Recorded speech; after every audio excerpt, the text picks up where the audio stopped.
So in this day and time, I mean, should we keep the Electoral College, go to popular vote, or divide it by congressional district? At this date and time, we have issues, and this issue is called the National Popular Vote Interstate Compact, which 15 states plus the District of Columbia have ratified. Now, what this compact does is these 15 states and the District of Columbia have agreed to cast their electoral votes for the winner of the national popular vote, not their own state popular vote, but the winner of the national popular vote. Now, as I stated before, in order to win the presidential election at this time, you need 270 electoral votes. So these 15 states plus the District of Columbia have an aggregate of 195 electoral votes, which is over half of the 270 necessary to win the presidential election. Now, these have been challenged and are being challenged. Nothing has come of it.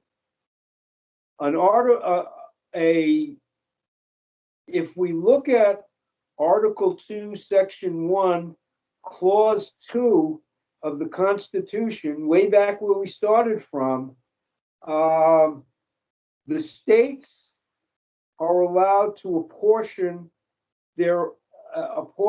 and choose their electors. Now, can the states apportion and choose their electors based upon the national popular vote? That's going to be an issue that's going to have to be decided. Also, if you look at Article 1, Section 10, Clause 3 of the Constitution, there are arguments that in order for this national popular vote interstate compact to be in effect, it requires congressional consent. Again, some scholars say yes, some scholars say no. I wouldn't even hazard a guess on this one. I think this one goes into the Supreme Court. Now, we also look at the state that the Supreme Court decision that we were just discussing, Chiafalo versus Washington, and this upholds the process of a state to enforce electors' pledges. So if an elector pledges that he will vote not for the winner of the vote of the state that he represents, but for the state that, for the national popular vote winner, is that a pledge that can be upheld if he changes his mind? The answer is, again, we don't know. There are many issues with this, which we'll have to discuss next time, including one man, one vote, which is now amended to one person, one vote. We're going to look at the 14th Amendment Equal Protection Clause. And this we're going to look at as whether the ballot um, because it's winner take all in the state, whether that offends the one man, one vote rule. And so far, 4 states have challenged the Electoral Congress under the one man, one vote law: Texas, South Carolina, California, and Massachusetts. And so far, they've all failed in this litigation.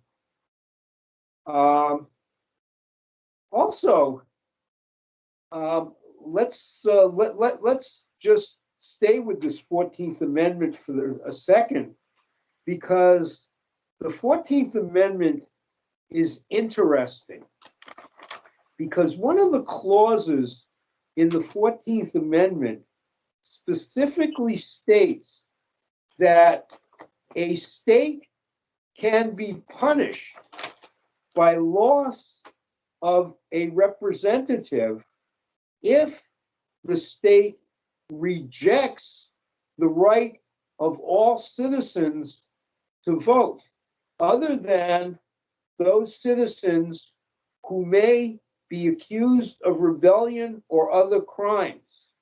So let's say a state decides to say that let's take a suspect category. Let's say that a state refuses to allow gay voters to vote. And the state could make the argument, and the state could make a legitimate argument that it's not going to hold water, but they can make the legitimate argument, if under their records, that gay sex or homosexual sex is still illegal. So let's say they forbid gay men to vote. Now, if these gay men are citizens of the state, and if the claim that these gay men crimes are not able to be upheld, the section 3, either section 3 or section 2 of the 14th Amendment, I can't read my own writing, allows a proportional reduction in the representation, and hence in the Electoral College for that state. So let's say that, and I'm doing very easy statistics. Let's say a state has 10 congressional districts, and therefore it would have 12 electoral votes. Let's say 1/10 of the people in this state are gay and then banned from voting. So therefore, under the 14th Amendment, 1/10 or 2 House of Representative delegates can be taken away from the state. And I'm not going to worry about 10% of two senators, because that doesn't happen. But and it probably wouldn't happen in the Electoral College either. But that state, instead of having 12 electoral votes, might very well only have 10 electoral votes. So that's an interesting part of the 14th Amendment of Equal Protection Clause. Now, I guess there were 2 other recent or fairly recent efforts to abolish and or reform the Electoral College that actually went somewhere. There was the buy-seller amendment in the 91st Congress. 91st Congress was 1969 through 1971.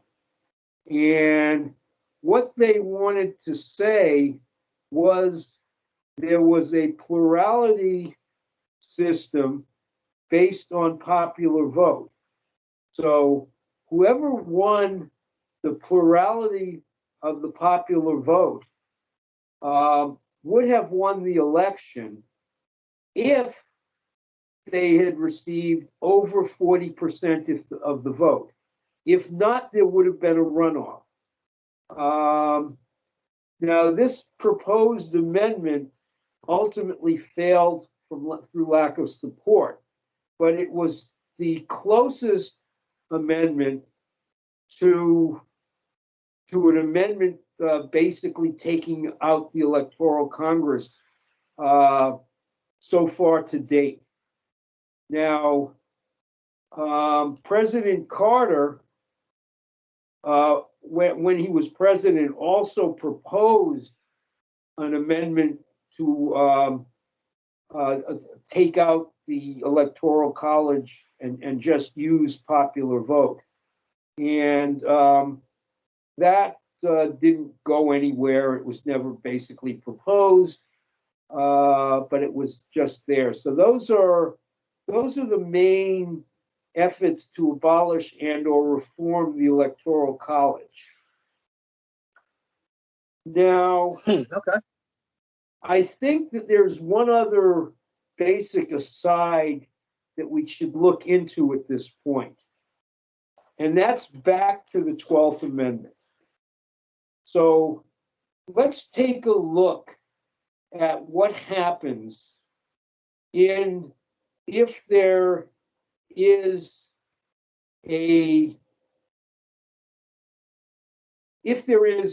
tie votes or votes that cannot be cleared by the Electoral College or by the House of Representatives or by the Senate based on the 12th Amendment.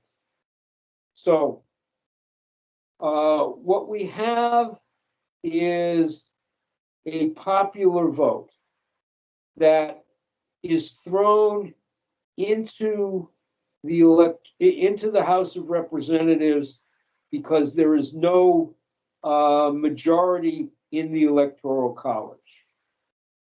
So the House, pardon? I just said interesting. Okay, so the House of Representatives, as I stated before, concerns 50 states. District of Columbia is not counted. So you need 26 votes. Now they keep voting until there is 26 votes. Okay? So let's say this goes on forever and it's 25 to 25, or because the House can take the top three, it's 20 to 15 to 20 to 15 to 15, and it keeps going, and nobody can get 20 votes, 26 votes, and we're up to the inauguration day. Okay? So what happens is the House of Representatives keeps going. Now, if there is an electoral vote and the Senate has passed and has appointed or elected a vice president, that vice president does not become the president as Tyler did when Harrison died, or as Johnson did when Kennedy was assassinated. He becomes the acting president until the House of Representatives can come up with somebody with 26 votes. And it could go on for multiple days, weeks, years, whoever. You know, it's never happened, but that's what happens. Now, if both the Senate, and the House can't confirm a president, and the Senate cannot confirm a vice president, then the Speaker of the House becomes acting president until either a vice president or a president is confirmed in either the Senate or the House of Representatives. So I figured that would be an interesting way to end tonight. Is there any Okay. question? No, no, I'll think about this and I'll come back. And what we'll do next time is I'll ask you. I'll come up with some questions. We can do like a question and answer session at the beginning. Okay, that works. Yeah, I'll listen because we've got so many different parts here. I'll listen to it and I'll come back and Yeah, do that right there. Obviously, I think the most important thing that we're going to need to discuss next time, and that would be twofold, is what are the advantages and disadvantages of keeping the Electoral Congress, keeping the Electoral College, and I know I've said Congress a couple of times and I apologize, or getting rid of the Electoral College. And if we do either abolish or reform the Electoral College, what way or manner can we improvise or project for the election of the president and vice president? Okay, that sounds good.